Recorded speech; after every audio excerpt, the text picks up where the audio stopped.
Hay lanzas que nunca dejaron de vibrar. Hay ecos que atraviesan generaciones enteras, resonando en el polvo del desierto como advertencia, como promesa, como verdad que se niega a desvanecerse. Este es el eco de las lanzas rojas, manchadas no solo con la sangre de los caídos, sino con la injusticia que nunca fue nombrada, con los documentos que desaparecieron en la noche, con las tierras que fueron robadas bajo el disfraz de la protección militar. Y hoy, en este video, vas a descubrir cómo una maestra acusada falsamente y un guerrero en busca de justicia desenterraron una conspiración que pretendía borrar a un pueblo entero del mapa. Pero antes de continuar, si este tipo de historias te conmueven, si crees que la verdad merece ser recordada, suscríbete ahora mismo a este canal. Porque lo que estás por escuchar no es solo historia, es memoria viva. Y te adelanto algo, al final de este relato comprenderás por qué la lanza del padre de Kai quedó clavada en la tierra recuperada, como símbolo de una promesa cumplida que nadie esperaba. Pero esa revelación llegará solo cuando hayamos recorrido juntos cada paso de este camino. Imagina por un momento el desierto de Nuevo México a mediados del siglo XIX. No el desierto romántico de las postales turísticas, sino el verdadero, árido, implacable, donde cada gota de agua es un pacto de supervivencia, y cada sombra puede ocultar tanto salvación como muerte. En ese territorio, entre cañones rojizos y mesas polvorientas, se tejían destinos que el poder intentaba controlar con papel, con órdenes militares, con mentiras disfrazadas de protección. Allí, en ese escenario donde el sol quema la piel y las decisiones, vivía gente que solo pedía lo mismo que cualquier ser humano merece: un hogar, dignidad, el derecho a existir sin que alguien decidiera por ellos que ya no eran bienvenidos en la tierra que sus ancestros habitaron durante siglos. En medio de esa tensión permanente entre colonos, militares y pueblos originarios, había una mujer llamada Nimeda Greyhawk. Mestiza, educada, con un pie en dos mundos que muchas veces no sabían cómo hablar entre sí.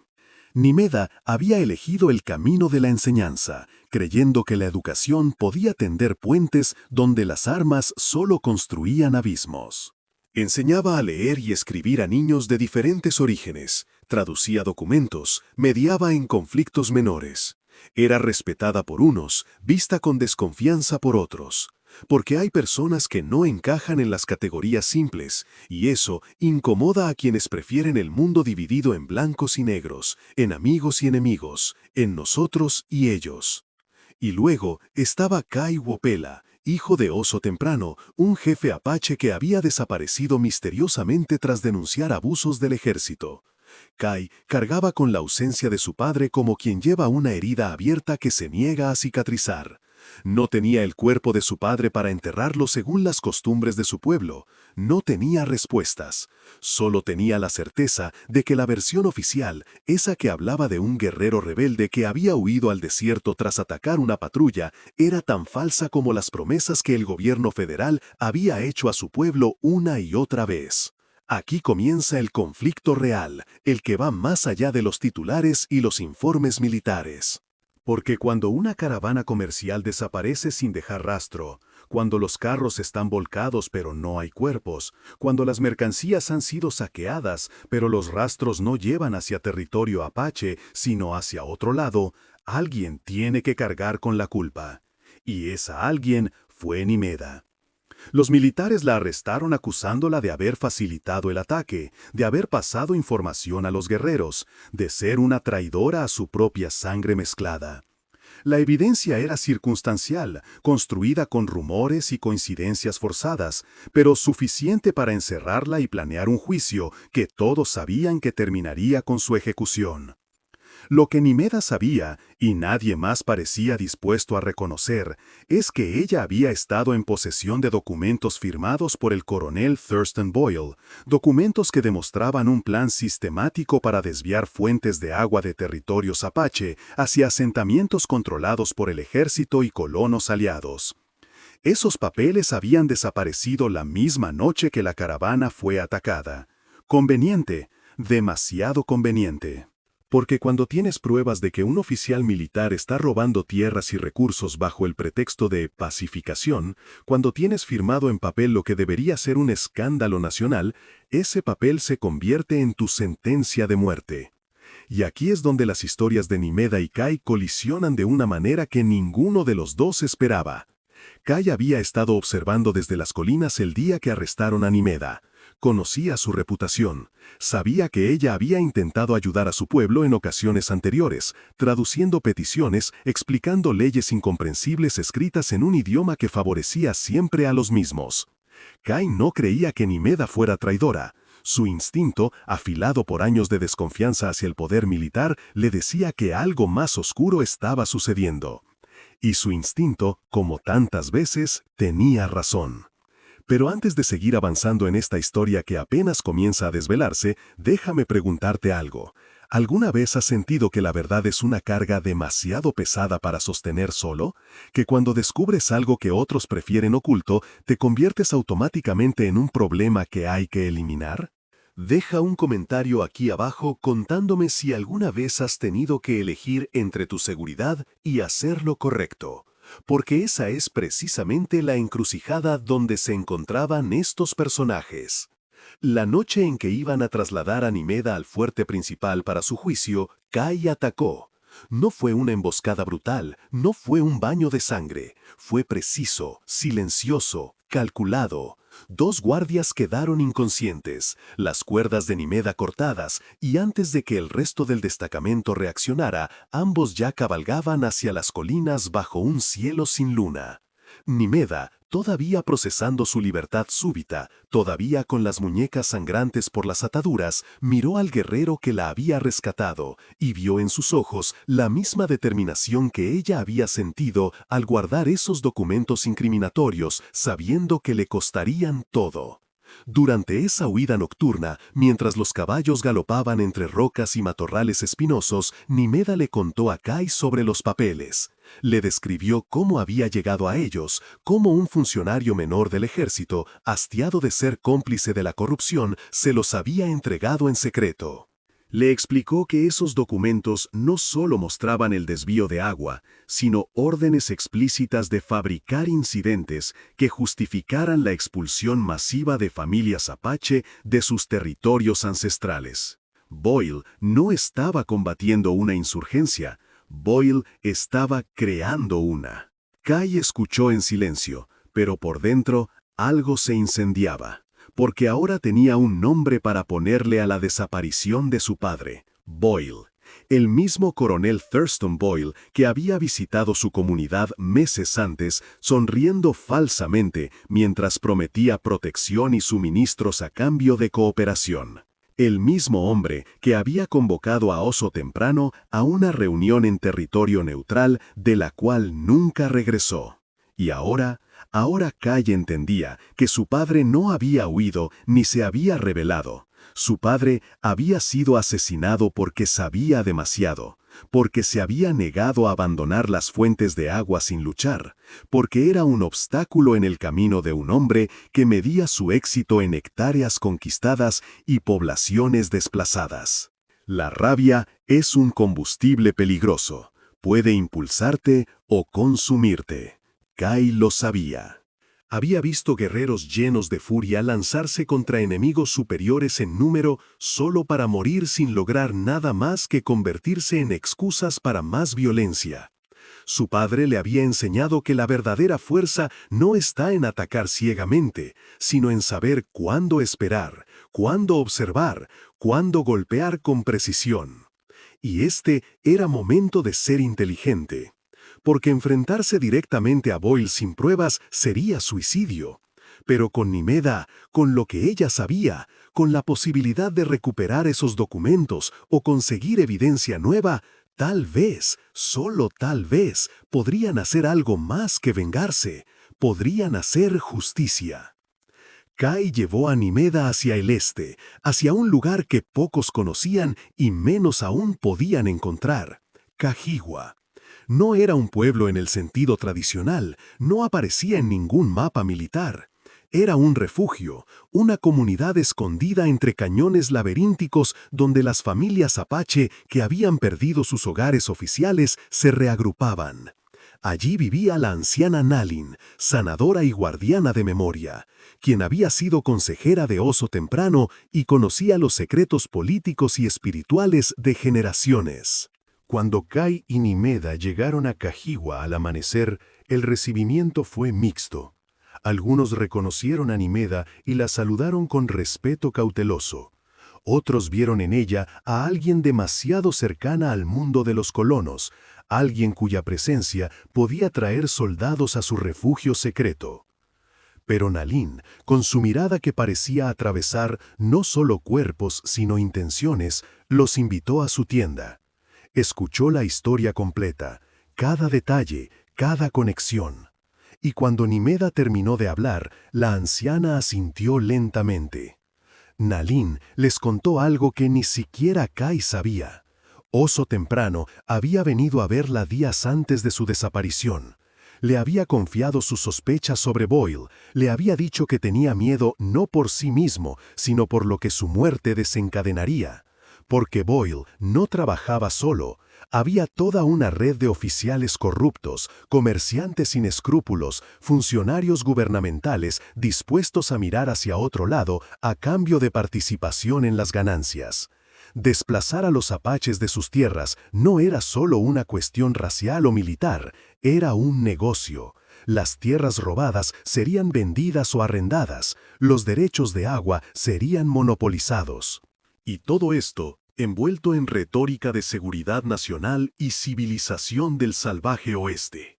Oso Temprano le había dejado a Nalin un objeto, una lanza, no cualquier lanza, sino aquella que había pertenecido a su propio padre y al padre de su padre.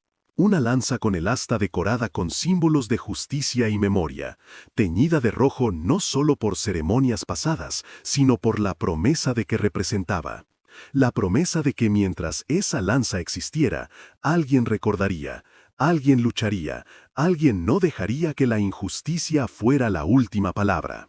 Nalin le entregó esa lanza a Kai, y al hacerlo, le entregó también el peso de continuar lo que su padre había comenzado. Pero Kai y Nimeda no estaban solos en Cajiwa. Allí conocieron a otros dos aliados inesperados. El primero era Sájale, un guerrero joven, apenas 20 años, lleno de la energía impulsiva de quien todavía cree que la valentía puede compensar la estrategia. Sájale había perdido a su hermana menor cuando soldados quemaron su campamento durante una de esas incursiones que oficialmente nunca sucedieron.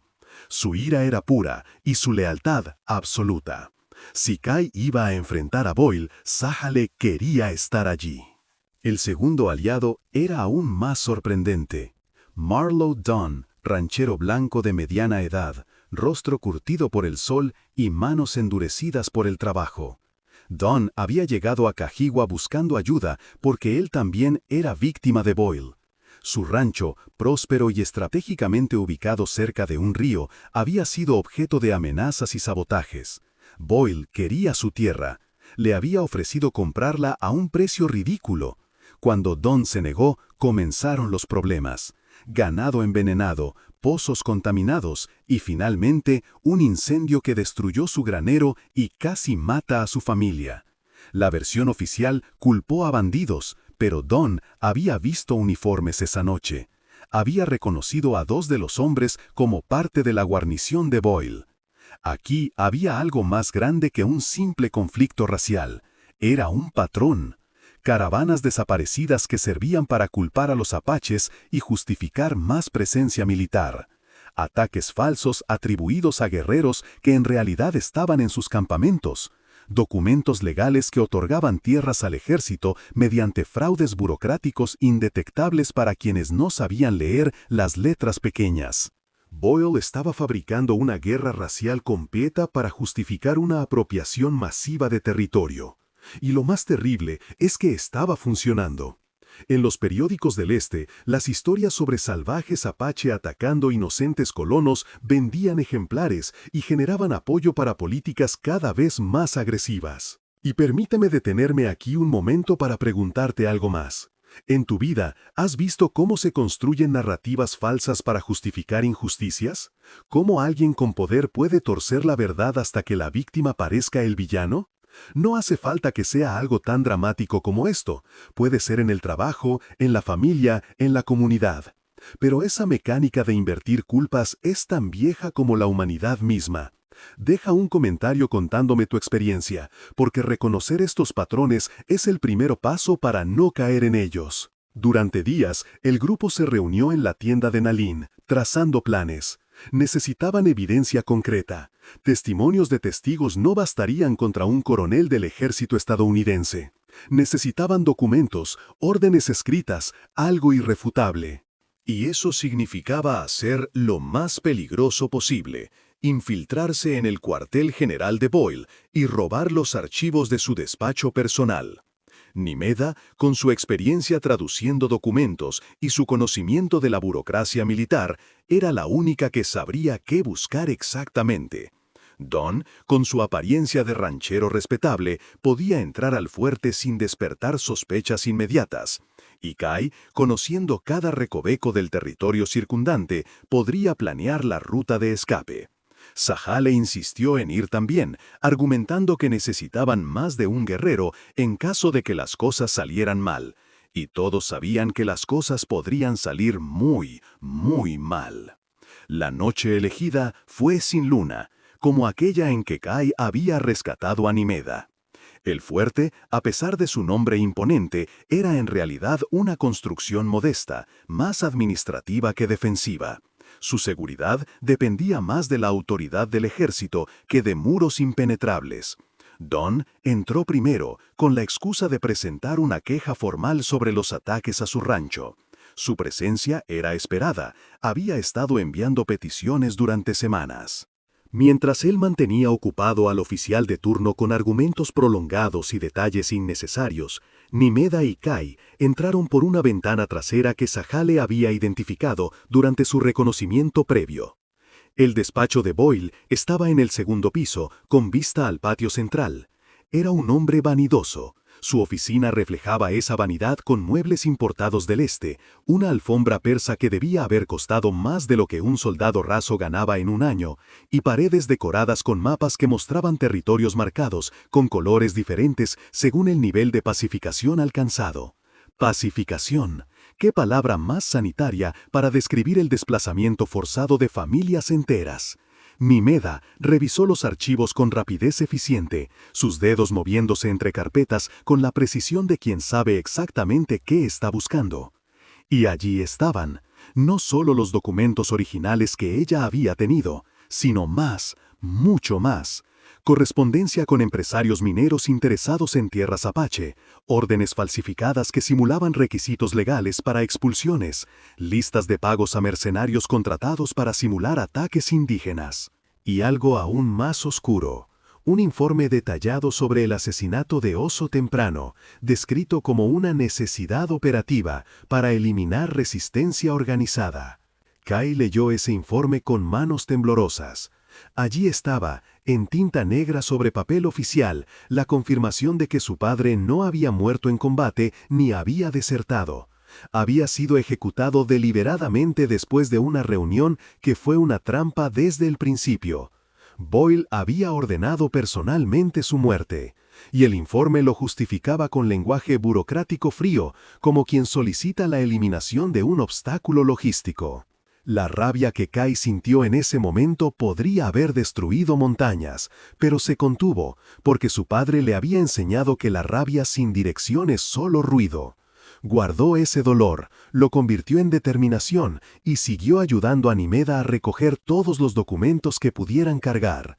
Los envolvieron en tela, los escondieron bajo sus ropas y se prepararon para salir. Pero la suerte, esquiva siempre, decidió abandonarlos en el momento menos oportuno.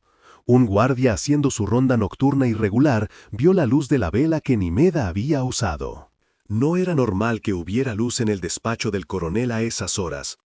El guardia decidió investigar. Y cuando abrió la puerta, se encontró con Kai y Nimeda cargados de documentos, claramente en medio de un robo. Lo que sucedió después fue caos. El guardia gritó alarma. Kai lo derribó de un golpe, pero el daño estaba hecho. Todo el fuerte se despertó. Campanas sonaron, botas corrieron por pasillos de madera, órdenes se gritaron en la oscuridad. Sahale, que había estado esperando afuera con los caballos, escuchó el alboroto y supo inmediatamente que el plan había fracasado. Pero en lugar de huir, tomó la decisión más valiente y más suicida posible. Encendió una distracción. Sahale prendió fuego a uno de los depósitos de suministros en el extremo opuesto del fuerte. No era un incendio masivo, pero fue suficiente para dividir la atención de los soldados. Algunos corrieron hacia el fuego, otros hacia el despacho del coronel. En esa confusión, Kai y Nimeda lograron salir por la misma ventana que habían usado para entrar. Dun, al escuchar el caos, abandonó su conversación interminable y corrió hacia los caballos también. Pero cuando los cuatro se reagruparon en el punto de encuentro acordado, faltaba alguien. Sahale no había llegado. Esperaron lo que pudieron, cada segundo alargándose como una eternidad mientras escuchaban voces acercándose. Y entonces lo vieron, Sahale corriendo hacia ellos, pero detrás venían soldados a caballo, demasiados, demasiado rápidos. Sahale les gritó que huyeran, que él los detendría. Y antes de que alguien pudiera protestar, se dio la vuelta y enfrentó a los perseguidores con su rifle. Disparó, gritó insultos, atrajo toda la atención hacia sí mismo. Los soldados, viendo a un apache armado atacándolos directamente, se centraron en él. Y en esa distracción fatal, Kai, Nimeda y Dan pudieron galopar hacia la oscuridad. Los disparos resonaron detrás de ellos, muchos disparos. Y luego, silencio. Sahale había muerto comprando su escape con su propia vida. Un joven de 20 años que podría haber tenido décadas por delante, que merecía ver un mundo donde su pueblo pudiera vivir en paz, había caído porque el sistema estaba diseñado para que gente como él fuera desechable. Y su muerte no aparecería en ningún registro oficial, excepto tal vez como un atacante hostil eliminado durante la defensa del fuerte. Kai quiso regresar. Quiso recuperar el cuerpo de Sahale, darle un entierro apropiado, honrarlo como merecía. Pero Nimeda lo detuvo. Le recordó que regresar sería desperdiciar el sacrificio de Sahale, que lo mejor que podían hacer por su memoria era usar lo que habían conseguido para destruir a Boyle. Y aunque cada fibra del ser de Kai se rebelaba contra la lógica de abandonar a un hermano caído, sabía que Nimeda tenía razón. Cabalgaron toda la noche y el día siguiente, apenas deteniéndose. Los documentos que llevaban eran peligrosos, no solo por lo que contenían, sino porque Boyle sabría exactamente qué habían robado y movería cielo y tierra para recuperarlos o destruirlos junto con quien los llevara. Necesitaban encontrar a alguien con autoridad suficiente para hacer algo con esa evidencia, alguien que no estuviera en la nómina de Boyle, alguien que todavía creyera que la ley debía ser más que un instrumento de opresión. Y aquí quiero hacer una pausa para compartir algo contigo. Hay momentos en la vida donde tienes evidencia de una injusticia, donde sabes la verdad, pero no sabes a quién acudir porque el sistema mismo parece diseñado para proteger a los poderosos. ¿Alguna vez has sentido esa impotencia? ¿Esa frustración de tener razón pero no tener voz? Déjame un comentario sobre cómo manejaste esa situación, porque estas historias del pasado nos enseñan mucho sobre nuestro presente. Don conocía a alguien. El juez Linwood Hale, un hombre que había llegado al territorio 5 años atrás con reputación de integridad. No era popular entre los militares porque se negaba a ratificar automáticamente todas sus decisiones. Había anulado órdenes de desalojo que consideraba ilegales. Había multado a comerciantes por estafar a comunidades indígenas. Era, en resumen, exactamente el tipo de persona que el sistema intenta marginar porque su honestidad es un reproche viviente para la corrupción normalizada. Hale vivía en Silver Creek, un pueblo de tamaño modesto 2 días al sur. Llegar allí significaba atravesar territorio cada vez más peligroso, porque para entonces Boyle ya habría enviado patrullas en todas direcciones buscándolos. Pero no tenían otra opción. O encontraban a Hale, o todo lo que habían sacrificado incluida la vida de Sahale, sería en vano. El viaje fue tenso. Cada polvareda en el horizonte podría ser una patrulla. Cada sonido podría ser una emboscada. Nimeda, que nunca había pasado tanto tiempo a caballo en su vida, aguantó sin quejarse, aunque su cuerpo protestaba con cada kilómetro.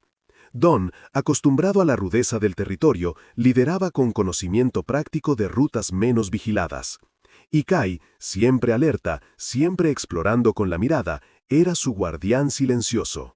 Cuando finalmente llegaron a Silver Creek, el pueblo estaba en plena actividad diurna. Gente comprando provisiones, carros moviéndose por calles de tierra, el herrero trabajando en su fragua. Normalidad. Algo que para Kai, Nimeda y Don parecía casi surrealista después de lo que habían vivido. Se dirigieron directamente a la residencia de Hale, una casa modesta cerca del juzgado. El juez Linwood Hale era un hombre de 50 y tantos años, cabello gris, mirada perspicaz detrás de anteojos con montura metálica. Cuando Don explicó quién lo acompañaba y por qué estaban allí, Hale no los echó ni llamó inmediatamente a las autoridades. En cambio, los invitó a pasar, cerró las cortinas y dijo simplemente, «Muestren lo que tienen». Durante las siguientes horas, Hale leyó cada documento que habían traído. Su expresión pasó de escéptica a preocupada, luego a indignada y finalmente a determinada. Cuando terminó, se quitó los anteojos, los limpió con un pañuelo y pronunció las palabras que Nimeda y Kai más necesitaban escuchar.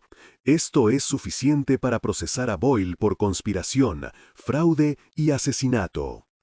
Pero Hale también era realista. Boyle tenía conexiones, tenía aliados en altas esferas. Un proceso legal podría llevar meses, incluso años, y durante ese tiempo estarían todos en peligro. Además, nada garantizaba que otros jueces, menos íntegros, no encontraran formas de desestimar la evidencia o declararla inadmisible por haber sido obtenida ilegalmente. El sistema legal, diseñado en teoría para proteger a todos, tenía maneras de proteger a los poderosos de las consecuencias de sus actos. Hale propuso algo diferente: publicar la evidencia. Enviar copias de los documentos más incriminatorios a periódicos importantes del Este, a oficinas gubernamentales en Washington, a organizaciones que defendían los derechos de los pueblos originarios. Crear tal escándalo público que fuera imposible ignorarlo o enterrarlo. Porque si algo teme el poder corrupto, es la luz. Es que todos vean exactamente qué han estado haciendo en la oscuridad. Mientras Hale organizaba las copias y los envíos, llegaron noticias que helarían la sangre de cualquiera. Boyle, sabiendo que la evidencia contra él había sido robada, sabiendo que había testigos que podrían hundirlo, había decidido tomar medidas drásticas. Había ordenado un ataque total contra Cajiwa. Si no podía recuperar los documentos, al menos eliminaría a todos los que pudieran testificar contra él y serviría como mensaje aterrador para cualquier otro que considerara desafiarlo. Nalin y todos los que permanecían en Cajiwa estaban en peligro mortal, y entre ellos había ancianos, niños, familias enteras que solo buscaban sobrevivir lejos del conflicto. Kai sintió que el suelo desaparecía bajo sus pies. Había llevado a Nimeda a Cajiwa, había involucrado a su comunidad en esto. Y ahora todos pagarían el precio de su decisión. Pero Hale actuó rápido. Envió mensajeros urgentes hacia Cajiwa advirtiendo del ataque inminente. Y luego hizo algo más. Convocó a todos los hombres capaces de Silver Creek dispuestos a defender lo que era justo, explicándoles que no estaban ayudando a rebeldes, sino defendiendo a civiles inocentes de un ataque militar ilegal. Sorprendentemente, varios respondieron. Rancheros cansados de abusos militares, comerciantes hartos de ver cómo Boyle controlaba rutas y precios, incluso algunos veteranos del ejército que sentían que su uniforme había sido manchado por hombres como Boyle. Kai, Nimeda y Dan cabalgaron de regreso hacia Cajiwa, esta vez no huyendo, sino yendo al encuentro de lo que podría ser la batalla final. Sabían que llegarían tarde, que probablemente los soldados de Boyle ya estarían atacando, pero tenían que intentarlo. porque rendirse, quedarse a salvo mientras otros morían por tu causa, no era una opción que ninguno de ellos pudiera vivir aceptando. Y ahora, antes de llegar al clímax de esta historia, quiero hacerte una pregunta más profunda. ¿Cuándo fue la última vez que pusiste algo realmente importante en riesgo por defender lo que crees correcto? No me refiero a acciones simbólicas o declaraciones en redes sociales. Me refiero a riesgo real, a consecuencias tangibles. Porque es fácil decir que defenderíamos la justicia cuando la justicia no nos cuesta nada. Pero cuando el precio puede ser todo lo que tienes, ahí es donde se revela quién eres realmente. Deja un comentario reflexionando sobre esto. Cuando Kai, Nimeda y el grupo improvisado de defensores llegaron a las cercanías de Cajiwa, encontraron algo que no esperaban. El poblado estaba vacío. No había cuerpos, no había destrucción masiva. Había señales de partida apresurada, pero organizada.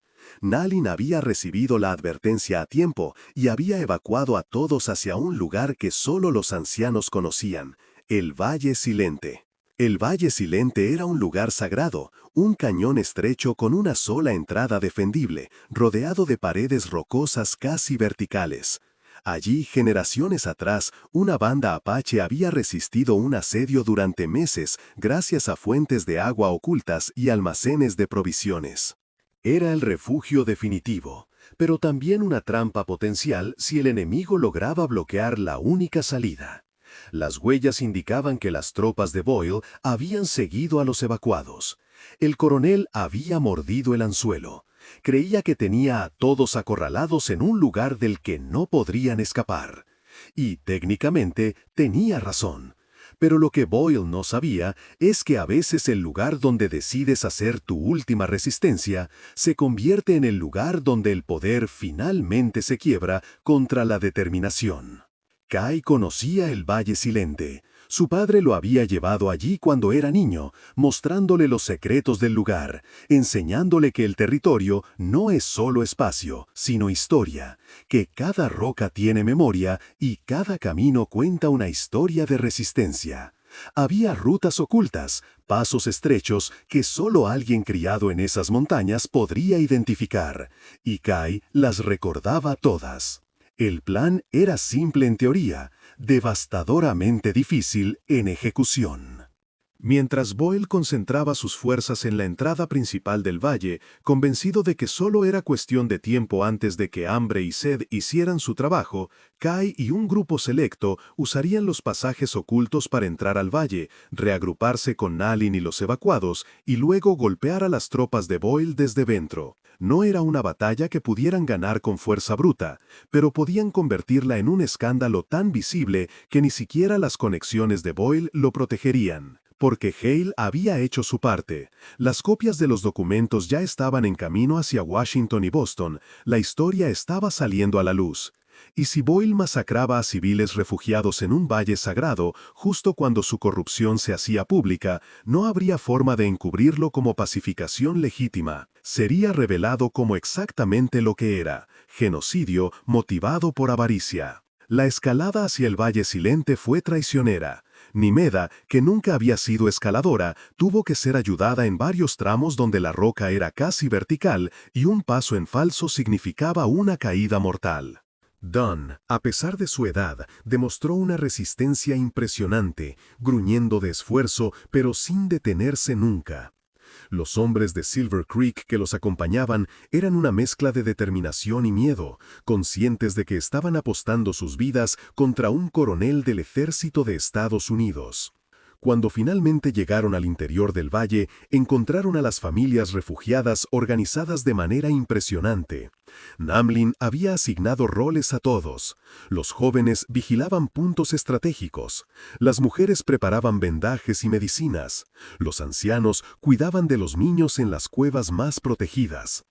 No era un grupo de víctimas aterradas esperando la muerte. Era una comunidad que había decidido que, si iba a caer, caería peleando, pero preferiblemente no caería en absoluto. Nalin abrazó a Kai con la fuerza sorprendente de quien ha vivido lo suficiente para saber el valor de los reencuentros. Le entregó la lanza de oso temprano que había traído consigo durante la evacuación, porque sabía que Kai la necesitaría. No solo como arma, sino como símbolo, porque los símbolos importan, le dan a la gente algo por lo cual luchar que trasciende la supervivencia individual. Durante 2 días hubo un impasse tenso. Boyle tenía la entrada bloqueada, pero no se atrevía a entrar al desfiladero porque el terreno favorecía a los defensores. Cualquier asalto frontal resultaría en bajas masivas para sus tropas. Y aunque Boyle era corrupto y cruel, no era estúpido. Sabía que si perdía demasiados sobres en un ataque contra civiles, ni siquiera sus aliados podrían protegerlo. Pero el tiempo jugaba a favor de Boyle, o eso creía, porque con cada día que pasaba, los suministros dentro del valle disminuían.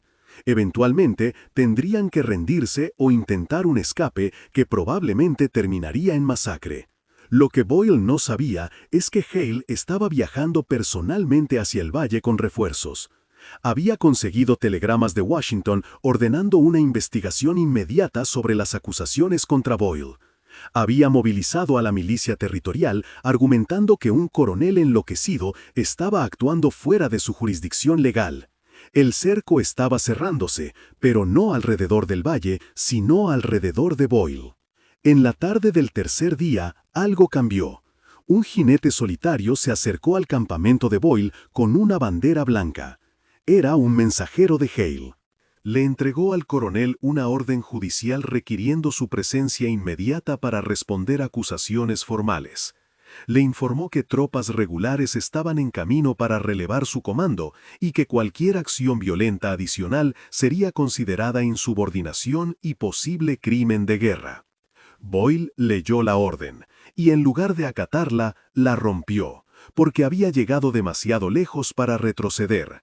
Había cometido demasiados crímenes para confiar en que el sistema legal, incluso con evidencia en su contra, lo condenaría realmente. Los hombres como él rara vez pagaban por sus crímenes. Tenían abogados, tenían conexiones, tenían la habilidad de retrasar procesos hasta que el público perdiera interés. Pero si podía eliminar a los testigos principales, si podía destruir este nido de resistencia y luego presentarlo como una victoria militar contra rebeldes peligrosos, tal vez, aún podría salir de esto. Ordenó el asalto final. Al amanecer del cuarto día, sus tropas entrarían al desfiladero sin importar el costo, y si tenían que incendiar todo el valle para obligar a los refugiados a salir, lo harían. Pero Kai no esperó al amanecer. Esa misma noche, con un grupo de 10 guerreros seleccionados y 3 de los hombres de Silver Creek, incluido Don, salió del valle por una de las rutas secretas. Su objetivo no era huir, su objetivo era Boyle, porque si eliminabas la cabeza de la serpiente, el cuerpo perdería dirección. Y sin Boyle dando órdenes, muchos de esos soldados que estaban sitiando el valle probablemente cuestionarían qué demonios estaban haciendo atacando a civiles refugiados. La infiltración en el campamento de Boyle fue silenciosa como el viento del desierto. Los centinelas, exhaustos después de días de guardia, no estaban en su mejor momento. Kai y su grupo los neutralizaron uno por uno, usando masas envueltas en cuero que dejaban inconscientes sin matar. Porque matar soldados regulares que solo seguían órdenes convertiría esto en algo que no querían que fuera. Necesitaban llegar a Boyle y solo a Boyle. La tienda del coronel estaba en el centro del campamento, distinguible por su tamaño y por la bandera regimental que ondeaba sobre ella. Boyle dormía con la falsa seguridad de quien cree que el poder lo hace intocable. 2 guardias personales flanqueaban la entrada de su tienda. Kai los dejó en manos de 2 de sus guerreros, mientras él, Don y 2 más entraban. Boyle despertó con una lanza apuntando a su garganta. La lanza de oso temprano, su asta roja reflejando la luz tenue de una vela que nunca había sido completamente apagada. Y mirando hacia abajo, sosteniendo esa lanza con la misma expresión que su padre debió haber tenido cuando entendió que había sido traicionado, estaba Kai. El coronel intentó gritar, pero Dan le cubrió la boca con una mano callosa. Kai se inclinó cerca, tan cerca que podía ver el miedo genuino en los ojos del hombre que había creído ser demasiado poderoso para temer, y le susurró: «Oso temprano era mi padre, y tú vas a pagar por lo que le hiciste». Boyle, intentando recuperar algo de su autoridad habitual, farfulló amenazas apenas audibles sobre cortes marciales y ejecuciones. Pero Kai lo interrumpió, no con más palabras, sino golpeándolo lo suficientemente fuerte para dejarlo aturdido. Luego lo ataron, lo amordazaron y lo sacaron de su propia tienda como si fuera un paquete de carga. Atravesaron el campamento con Boyle a cuestas. Algunos soldados los vieron, pero en la oscuridad confusa, con figuras moviéndose y su propio comandante siendo llevado, no supieron cómo reaccionar. Y para cuando procesaron lo que estaban viendo, el grupo de Kai ya estaba fuera del perímetro, corriendo hacia las rocas. Pero entonces algo salió mal. Uno de los guardias personales de Boyle, recuperándose más rápido de lo esperado, sonó la alarma. El campamento completo se despertó, antorchas se encendieron, voces gritaron órdenes contradictorias. Y una patrulla de caballería, mejor descansada que el resto porque estaba programada para el asalto del amanecer, salió en persecución inmediata. La carrera fue frenética. Don, cargando parte del peso de Boyle junto con otro de los hombres, comenzó a quedarse atrás. Su edad, finalmente, cobraba su precio. Kai gritó para que aceleraran, pero las rocas, traicioneras en la oscuridad, no permitían velocidad sin riesgo de fracturas. Y los jinetes se acercaban. Podían escuchar los cascos, ver las antorchas rebotando en la noche. Llegaron a un punto donde el camino se dividía. Una ruta llevaba de regreso al valle, la otra hacia un cañón lateral sin salida. Kai tomó una decisión. Envió a la mayoría de su grupo con Boyle por la ruta del valle. Él, Don y 2 guerreros tomarían la ruta sin salida, atrayendo a los perseguidores lejos de los demás. Don protestó, sabía lo que significaba esa ruta, significaba sacrificarse para que otros escaparan. Pero Kai fue inflexible. Habían llegado demasiado lejos para permitir que Boyle escapara ahora, y alguien tenía que asegurarse de que los jinetes no siguieran al grupo principal. Corrieron hacia el cañón lateral, haciendo ruido deliberadamente, dejando huellas obvias. Los jinetes mordieron el anzuelo y los siguieron. Cuando Kai y su pequeño grupo llegaron al final del cañón, al callejón sin salida de roca vertical, se dieron vuelta para enfrentar lo que venía. Pero entonces sucedió algo inesperado. Desde arriba, desde las paredes del cañón, aparecieron figuras, guerreros apache que habían estado vigilando desde posiciones elevadas. Nalin, anticipando que podría haber persecuciones, había apostado hombres en puntos estratégicos, y cuando vieron a Kai acorralado, actuaron. Rocas comenzaron a caer sobre los jinetes. No rocas enormes que matarían caballos y hombres, sino proyectiles precisos que derribaban jinetes sin causar bajas masivas. Los soldados, sorprendidos y confundidos, se desordenaron. Algunos intentaron retroceder. Otros dispararon hacia arriba inútilmente en la oscuridad. Y en esa confusión, Kai y su grupo pudieron escapar por un pasaje lateral que solo alguien que conocía cada grieta del cañón podría haber encontrado. Cuando finalmente regresaron al valle, el sol comenzaba a salir. Y con la luz del amanecer llegó también Hale, no solo con documentos legales, sino con 2 compañías de tropas regulares enviadas directamente desde Santa Fe. El comandante de esas tropas, un mayor llamado Grisham, que había servido bajo las órdenes de Boyle años atrás y siempre había desconfiado de él, asumió el control de la situación inmediatamente.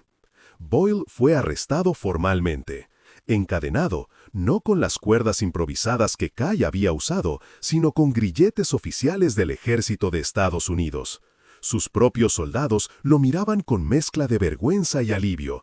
Vergüenza por haber seguido sus órdenes tan ciegamente.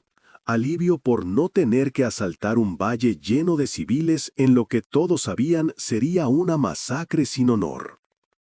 El mayor Grisham entró al valle personalmente, acompañado solo por Hale y un intérprete. Se disculpó. No con palabras vacías de político, sino con la humildad genuina de un militar que reconocía que su institución había fallado terriblemente.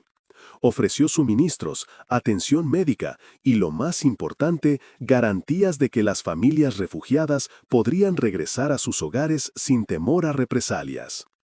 Pero Neilin, hablando en nombre de su comunidad, planteó la pregunta que todos temían.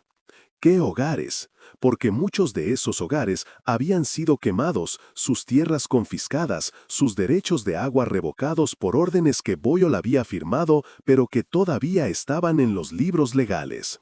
Las disculpas eran apreciadas, pero no devolvían lo que había sido robado.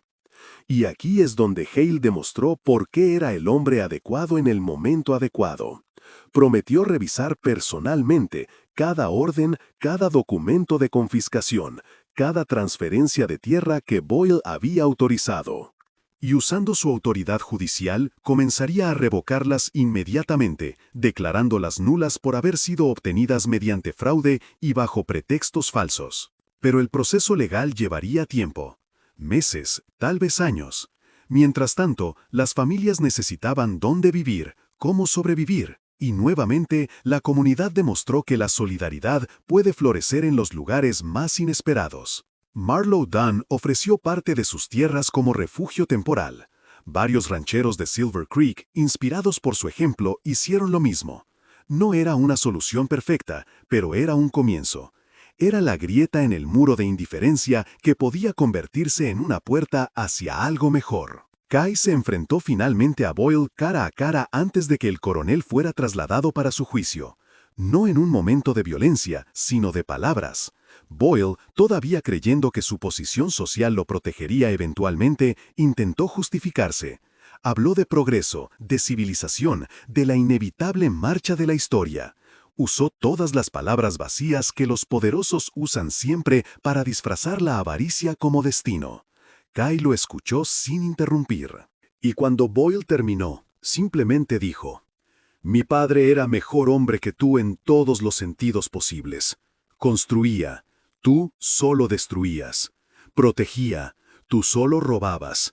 Y al final, lo que más te aterra no es la prisión ni la horca.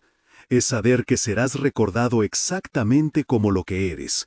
Un ladrón cobarde que escondió su cobardía detrás de un uniforme». Boyle no tuvo respuesta para eso, porque la verdad, cuando se dice sin adornos, sin retórica, sin escapatorias, es devastadora. Lo llevaron encadenado hacia su destino. Y aunque el sistema legal es lento e imperfecto, en este caso funcionó lo suficiente. Boyle fue juzgado, condenado por conspiración, fraude territorial y el asesinato de Oso Temprano. No fue ejecutado porque había demasiados aliados trabajando para salvarlo de la pena máxima, pero fue sentenciado a prisión federal por el resto de su vida. Y su nombre quedó registrado en la historia no como el militar eficiente que creía ser, sino como ejemplo de corrupción sistémica. Y ahora, antes de llegar al cierre de esta historia, quiero compartir contigo la reflexión más importante. Esta no es solo una historia del pasado. Los mecanismos que permitieron a Boyle hacer lo que hizo existen todavía. Sistemas diseñados para proteger a los poderosos, burocracias que convierten la injusticia en proceso legal, narrativas que pintan a las víctimas como amenazas. ¿Dónde ves estos patrones en tu propia vida, en tu comunidad, en el mundo actual? Deja un comentario con tu perspectiva, porque reconocer estos mecanismos es el primer paso para desmantelarlos. Los meses que siguieron fueron de reconstrucción lenta pero real. Hale, fiel a su palabra, trabajó incansablemente revisando cada documento.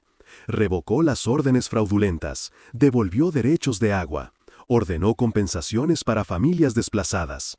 No fue perfecto. Algunos colonos que habían comprado tierras de buena fe sin saber que habían sido robadas protestaron. Hubo apelaciones, disputas, momentos donde parecía que todo el progreso se desmoronaría. Pero Hale se mantuvo firme. Y lentamente, dolorosamente lentamente, algo parecido a la justicia comenzó a emerger del caos. Nimeda, finalmente limpio su nombre, recibió algo más que una disculpa oficial. Recibió autorización y fondos para fundar su escuela intercultural. No una institución de asimilación forzada como las escuelas gubernamentales para indígenas, sino un espacio genuino de intercambio donde niños de diferentes orígenes podían aprender juntos, respetando sus culturas individuales mientras construían puentes de comprensión mutua. La escuela se construyó en tierra que había sido reclamada, justo en el borde entre lo que había sido territorio apache tradicional y asentamientos de colonos. Un espacio diminal, apropiadamente para una institución dedicada a navegar entre mundos. Nimeda enseñaba en español e inglés. Invitó a ancianos apache para que compartieran historia oral y conocimientos tradicionales. Contrató a maestros que creían que educación significaba elevar, no borrar identidades. Kai participó en la construcción de esa escuela. Con sus propias manos colocó vigas, mezcló adobe, instaló ventanas. Trabajó junto a hombres que meses antes podrían haberle disparado, y ellos trabajaron junto a él. No porque de repente todos fueran amigos o porque el racismo hubiera desaparecido mágicamente, sino porque habían compartido algo más profundo que la amistad. Habían compartido la comprensión de que el enemigo real no era el otro, sino los sistemas que los enfrentaban para beneficio de unos pocos. Y en el día de la inauguración de la escuela, Kai hizo algo que nadie esperaba. Tomó la lanza de su padre, esa lanza que había cargado durante todo el conflicto, esa lanza teñuda de rojo que representaba tanto pérdida como resistencia, y la clavó en la tierra junto a la primera piedra que Nimeda colocaba en los cimientos. No como arma, sino como monumento, no como amenaza, sino como recordatorio. Un recordatorio de que algunas batallas se pelean no con violencia, sino con persistencia, no con venganza, sino con justicia, no con olvido, sino con memoria activa. Nalin, ya anciana y debilitada por los años y el estrés del asedio, vivió lo suficiente para ver la escuela terminada. Murió 3 meses después, en paz, rodeada de la comunidad que había protegido. Sus últimas palabras, según quienes estaban presentes, fueron: «Oso temprano puede descansar ahora. Su hijo terminó lo que él comenzó». Y fue enterrada según las costumbres de su pueblo, en un lugar sagrado que finalmente estaba protegido legalmente contra futuros despojos. Marlowe Dunn nunca recuperó completamente de las heridas que sufrió durante la huida del campamento de Boyle. Cojeaba notablemente, y su brazo izquierdo nunca volvió a tener la fuerza anterior. Pero se negó a ser tratado como víctima o héroe. Simplemente continuó con su rancho, ahora compartiendo parte de sus tierras con familias apache que necesitaban lugar para reconstruir. Desarrolló una amistad profunda con Kai, esa clase de amistad que no necesita muchas palabras porque se forjó en circunstancias donde las palabras eran insuficientes. Y Kai, el guerrero que había cargado tanto dolor y tanta rabia, encontró algo que no sabía que estaba buscando: propósito más allá de la venganza, futuro más allá de la pérdida. Se quedó junto a Nimeda, no como guardaespaldas ni como mero ayudante, sino como socio en la reconstrucción de algo que el conflicto había destrozado, la posibilidad de coexistencia digna. No se casaron, porque el matrimonio entre ellos hubiera sido complicado cultural y socialmente, de maneras que ambos preferían evitar. Pero desarrollaron una asociación que trascendía definiciones simples. Trabajaban juntos en la escuela, viajaban juntos a comunidades que necesitaban mediación.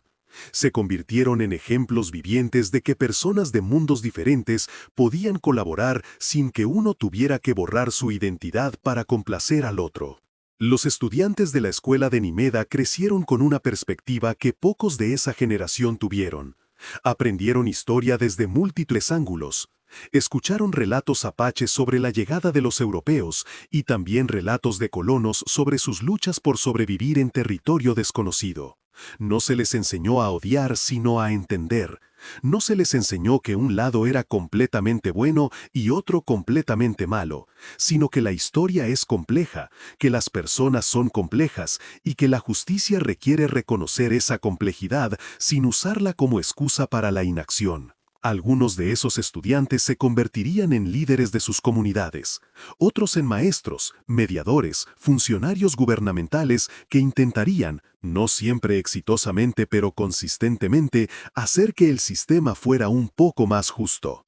Llevaron consigo la lección central que Nimeda y Kai habían encarnado, que el cambio real no viene de victorias totales sobre enemigos absolutos, sino del trabajo paciente día tras día para construir algo mejor que lo que heredaste. Pero no todo fue inspirador o esperanzador. Hubo retrocesos. Hubo momentos donde pareció que el progreso se desvanecía. Nuevos oficiales militares llegaron con sus propias agendas. Algunos políticos intentaron revertir las decisiones de Hale, argumentando que estaba perjudicando a colonos honestos para favorecer a salvajes. El racismo no desapareció porque un coronel corrupto fuera a prisión. Las estructuras de poder no se desmantelaron porque se expusiera un caso de abuso. Pero algo había cambiado fundamentalmente. Había un precedente. Había prueba de que cuando evidencia sólida se combinaba con voluntad de actuar, incluso oficiales poderosos podían enfrentar consecuencias. Había ejemplo de que comunidades separadas podían encontrar causa común contra enemigos compartidos. Y había, en la forma de esa escuela y esa lanza clavada en la tierra, un recordatorio físico de que algunas batallas sí se ganan. No completamente, no perfectamente, pero suficientemente para que valga la pena haberlas peleado. Años más tarde, mucho después de que los eventos principales de esta historia hubieran terminado, un periodista del Este visitó la región investigando para un artículo sobre relaciones entre colonos y pueblos originarios. Entrevistó a Nimeda, ya con canas, pero todavía dirigiendo su escuela con la misma pasión del primer día.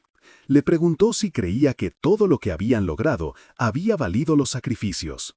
Si Sahale muriendo en esa huida, si Dan quedando lisiado, si ella misma siendo arrestada falsamente y casi ejecutada, si todo eso había valido la pena. Nimeda no respondió inmediatamente. Miró por la ventana de su oficina hacia el patio donde niños de diferentes orígenes jugaban juntos. Hacia la lanza de oso temprano todavía clavada en la tierra como centinela silencioso. Hacia las montañas más allá, donde alguna vez el Valle Silente había sido escenario de lo que pudo ser una masacre, pero terminó siendo testimonio de resistencia.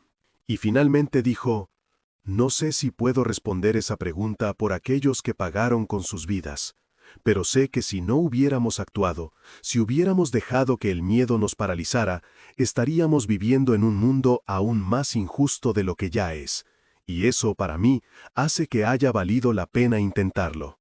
El periodista publicó su artículo, tuvo cierta circulación en periódicos del Este, algunos lectores se conmovieron, otros lo descartaron como sentimentalismo sobre problemas lejanos. La historia, como siempre, fue interpretada según los prejuicios de cada lector. Pero el artículo existió, quedó registrado, añadió otra capa al archivo histórico de que estas cosas sucedieron, que no fueron accidentes ni inevitabilidades, sino resultados de decisiones humanas específicas, y que diferentes decisiones habrían producido diferentes resultados. Kai nunca dio entrevistas, declinaba cortésmente cada solicitud de periodistas o historiadores que querían escuchar su versión de los eventos, no porque quisiera ocultar nada, sino porque sentía que hablar sobre lo que había vivido lo convertiría en espectáculo, en entretenimiento para personas que nunca arriesgarían lo que él arriesgó. Prefería dejar que sus acciones presentes hablaran. Y sus acciones presentes consistían en trabajo constante, poco glamoroso, de ayudar a familias a navegar sistemas legales, de mediar disputas, de asegurarse de que los derechos duramente ganados no se erosionen por descuido o indiferencia.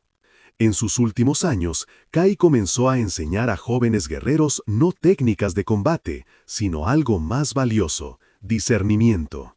Cómo distinguir entre batallas que deben pelearse y batallas que solo causan destrucción sin propósito. Cómo canalizar rabia justificada hacia acción estratégica en lugar de violencia catártica. Cómo honrar a los caídos no mediante venganza interminable, sino construyendo el mundo por el cual ellos lucharon. Algunos de sus estudiantes lo entendieron, Otros, impacientes con lo que veían como pasividad disfrazada de sabiduría, se fueron a buscar confrontaciones más directas. Kai no los detuvo. Entendía esa impaciencia porque la había sentido. Pero también sabía que cada generación tiene que aprender sus propias lecciones, que la sabiduría no puede ser simplemente transferida, sino que debe ser ganada mediante experiencia. La lanza de oso temprano se convirtió en objeto de algún tipo de veneración informal. No religiosa, pero sí simbólica. Personas la visitaban cuando enfrentaban decisiones difíciles. Tocaban su asta desgastada por el tiempo y el clima, buscando tal vez algún tipo de conexión con aquellos que habían luchado antes, alguna seguridad de que sus propias luchas no eran en vano. Kai nunca supo qué pensar de esto. Por un lado apreciaba que la memoria de su padre se mantuviera viva. Por otro, temía que convertir la lanza en reliquia la despojara de su significado real, que la gente se enfocara en el símbolo mientras ignoraba las lecciones prácticas que debería representar. Nimeda murió primero.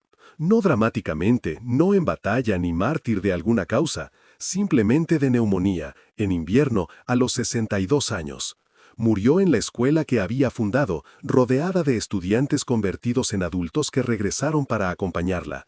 Sus últimas palabras fueron instrucciones sobre cómo mantener funcionando la escuela, quién debía dirigirla, qué principios debían preservarse. Incluso en su lecho de muerte, práctica y enfocada en asegurar que su trabajo continuara. Kai habló en su funeral. Fue uno de los pocos momentos en que habló públicamente sobre el pasado. Dijo cosas simples, que Nimeda había creído cuando nadie más creía, que había arriesgado cuando nadie más arriesgaba, que había construido cuando otros solo destruían. No pronunció un discurso florido sobre su legado o su importancia histórica. Simplemente dijo, ella hizo lo que debía hacerse cuando debía hacerse, y por eso estamos aquí hoy. A veces, las palabras más simples son las más poderosas. Kai vivió 8 años más. Se volvió más silencioso con cada año, más dado a largos periodos de contemplación. Visitaba la tumba de Nimeda regularmente, no con lágrimas dramáticas, sino con la quietud de quien ha hecho las paces con la impermanencia. Continuó su trabajo de mediación y enseñanza, pero gradualmente fue pasando responsabilidades a generaciones más jóvenes. En sus últimos días, cuando su cuerpo finalmente comenzó a fallar bajo el peso de décadas de lucha y trabajo duro, pidió ser llevado una última vez a donde la lanza de su padre todavía permanecía. La tierra alrededor había sido cuidada, convertida en un pequeño jardín memorial. La escuela todavía funcionaba en segundo plano. Voces de niños aprendiendo y jugando. Kai se sentó junto a la lanza, apoyándose contra ella como quien se apoya contra un viejo amigo. Y allí, mirando las montañas que habían sido testigo de tanto dolor y tanta lucha, murió en paz. No con grandes últimas palabras ni gestos dramáticos, simplemente cerrando los ojos y dejándose ir, sabiendo que había hecho lo que pudo, que había honrado a su padre, no mediante venganza, sino mediante construcción. No mediante odio, sino mediante justicia. Fue enterrado junto a la lanza. No removieron la lanza del suelo. En cambio, construyeron su tumba alrededor de ella, de manera que quedó como parte del monumento. Porque separar a Kai de la lanza de su padre habría sido negar la conexión fundamental entre pasado y futuro, entre promesa y cumplimiento, entre lo que fue arrebatado y lo que fue recuperado. La escuela continuó funcionando. Generación tras generación de estudiantes pasaron por sus aulas, cada uno llevándose algo diferente, pero todos compartiendo una comprensión fundamental: que la justicia no es un evento, sino un proceso, no una victoria, sino un trabajo constante, no algo que se gana de una vez por todas, sino algo que debe defenderse diariamente. Algunos de esos estudiantes se convirtieron en abogados que usaron el precedente del caso Boyle para defender otros derechos territoriales. Otros en historiadores que se aseguraron de que las versiones oficiales no borraran lo que realmente sucedió. Otros simplemente en personas decentes que, cuando enfrentaron sus propias encrucijadas morales, recordaron las lecciones de aquellos que vinieron antes y eligieron el camino más difícil pero más justo. El nombre de Thurston Boyle no fue olvidado, pero tampoco fue el que prevaleció. En los libros de historia locales, en las conversaciones comunitarias, en las historias que los abuelos contaban a sus nietos, los nombres que resonaban eran otros. Oso Temprano, el jefe que se negó a ser silenciado.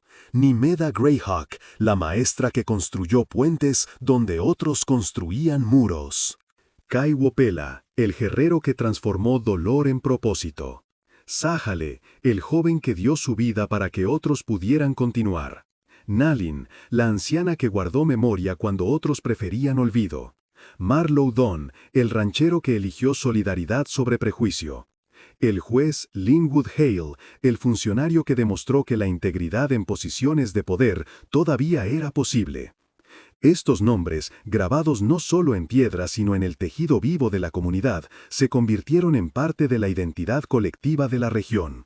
No porque fueran perfectos, no porque hubieran solucionado todos los problemas, sino porque habían demostrado que era posible resistir, posible luchar, posible ganar algo, incluso cuando todo el sistema estaba diseñado para que perdieras.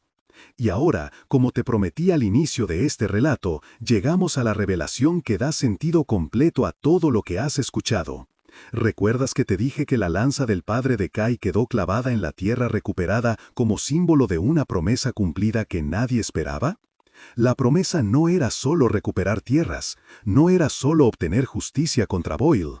Era algo más profundo, algo que Oso Temprano había susurrado a Nalin días antes de su muerte.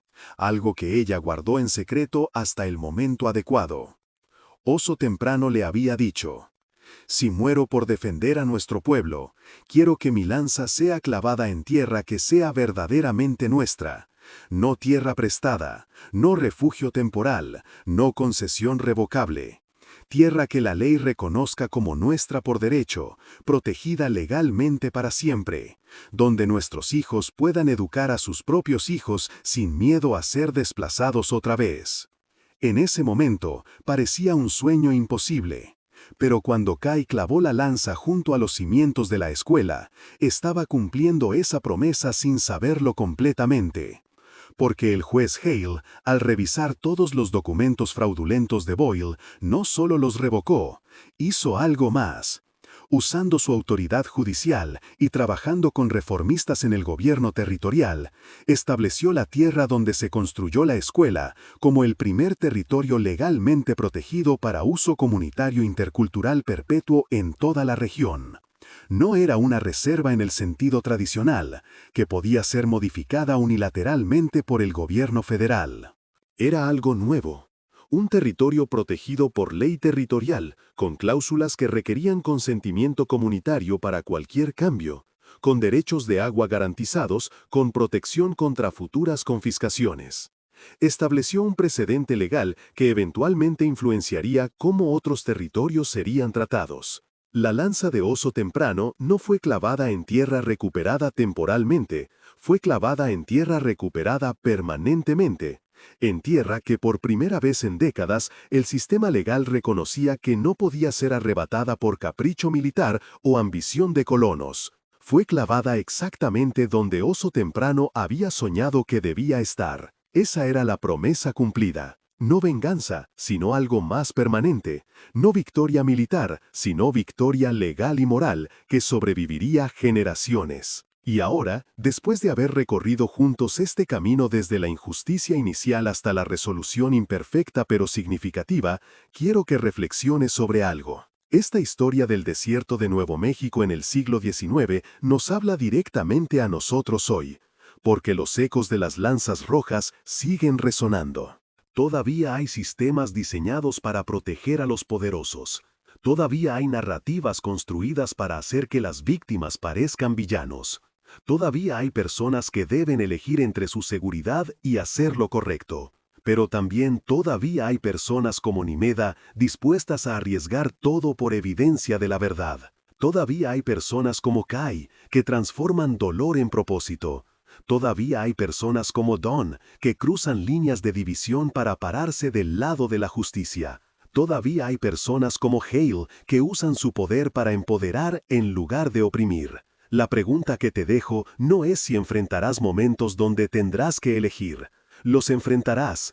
La pregunta es, cuando llegue ese momento, cuando tengas evidencia de injusticia, cuando veas a otros siendo oprimidos, cuando el camino correcto sea el más costoso, ¿qué harás? ¿Serás quien guarda silencio para protegerse? ¿O serás quien clava su propia lanza en la tierra, declarando que algunos principios no son negociables, que algunas injusticias no pueden ser toleradas, que algunas promesas deben ser cumplidas? Las lanzas rojas siguen vibrando, su eco atraviesa generaciones. La pregunta es si nosotros, en nuestro tiempo, tendremos el coraje de responder a ese llamado como lo hicieron aquellos que vinieron antes. Porque al final, la historia no es sobre lo que sucedió entonces, es sobre lo que elegimos hacer ahora, sabiendo lo que sabemos, habiendo escuchado lo que hemos escuchado, comprendiendo finalmente que el verdadero legado no es el dolor que heredamos, sino la justicia que construimos. Si esta historia te conmovió, si crees que su mensaje necesita ser compartido, comparte este video. Deja un comentario contando cuál fue el momento que más te impactó. Y suscríbete, porque hay muchas más historias como esta que merecen ser contadas, muchos más ecos que merecen ser escuchados, muchas más promesas que merecen ser recordadas. Las lanzas rojas nunca dejaron de vibrar. Solo esperan que alguien tenga el coraje de escuchar su llamado.